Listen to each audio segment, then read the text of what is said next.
Ciao. Welcome back to Geriatric Alpha Runt Productions, also known as GARP on YouTube. Here with my buddy Michael ScottEarle, and this is part 3 of our 5-part interview today. And now we're going to discuss Michael's love and affinity for Land Rover vehicles. Yeah. You know what's funny is we do jiu-jitsu together. Right. We wrestled 2 years, 3 years? How long have you been? 3 years.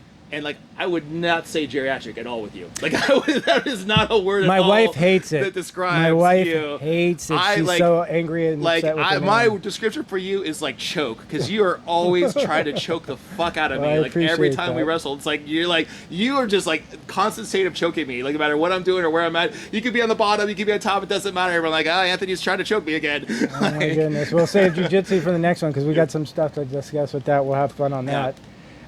Michael here, he has some of the nicest old Land Rovers that you're going to see around.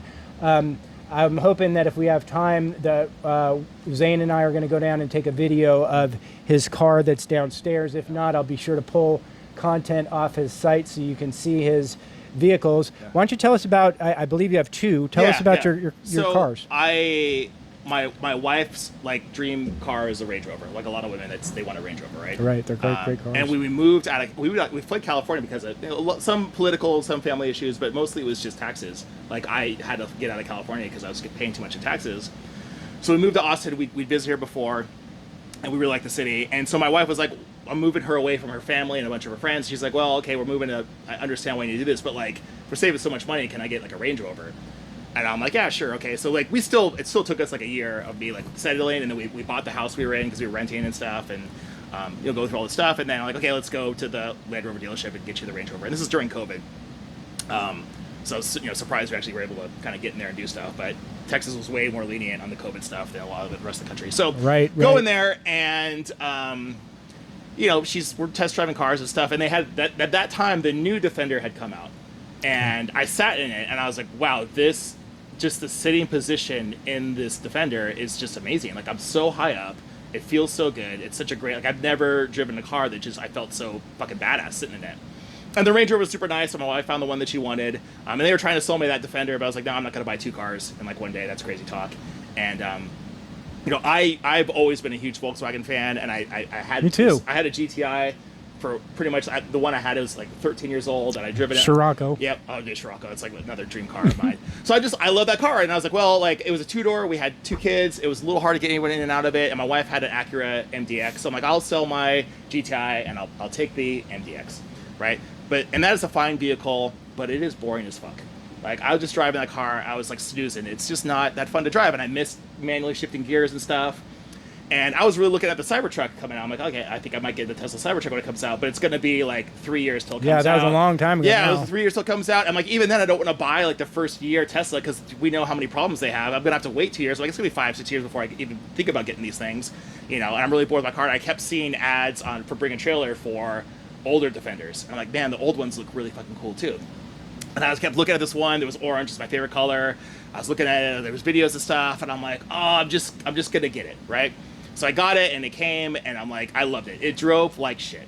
It is one of the worst driving vehicles ever. And what's the year? I got a 93. So it's a 93.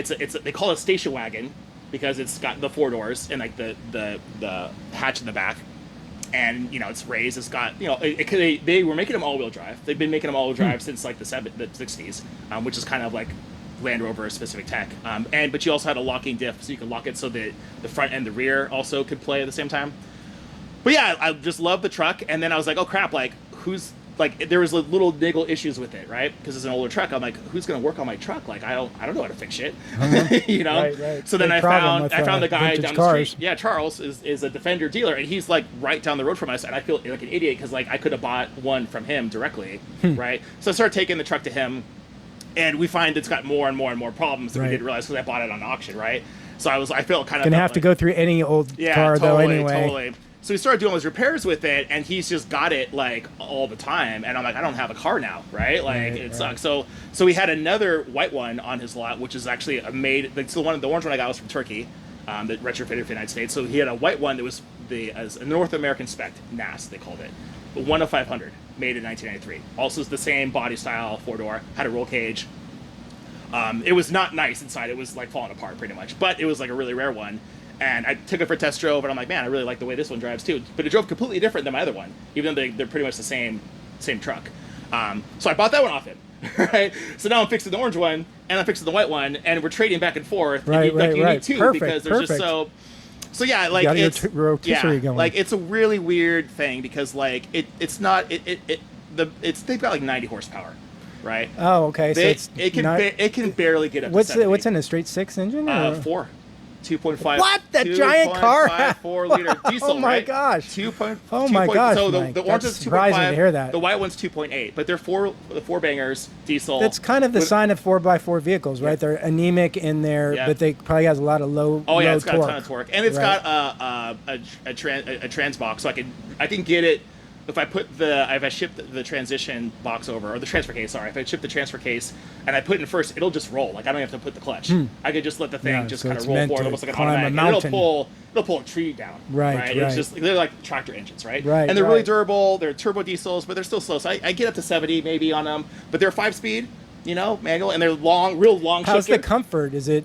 So I have nice leather seats in them and stuff, so they feel comfortable to drive. But the air, even though I've got new air conditioners in them, they are not sealed. They're very well safari vehicles. Yeah, they're not sealed it well. So like the air conditioning is not great. Vehicle. Yeah, they're not a luxury vehicle. The seats are nice, but like it's hot in Texas and like it looks like an apocalypse vehicle. Yeah. I mean, you can see Mike driving from 4 miles away. Totally. He's way down there, and it's very distinctive it's looking coming. car. I just like I don't know. There's something about these like the older vehicles before they started putting all these chips in. So my wife's Acura when she when she traded up to the Range Rover, but like it had this fly-by-wire system where like the steering column was not actually connected to the wheels. It was like a computer chip. You turn the car, and the car had a computer, and it told the wheels to turn. I think Teslas do the same thing too. Oh, wow.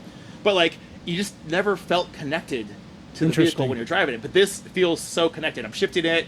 I can feel the gears underneath it. I can feel the clutch. Sure. Right. Having a manual transmission is just something that these new generation kids will never get. The only computer on the vehicles are my radio, because I got Apple CarPlay screen thing for GPS. So if I hit an EMP, the thing will start just fine. Like, there's not a single chip.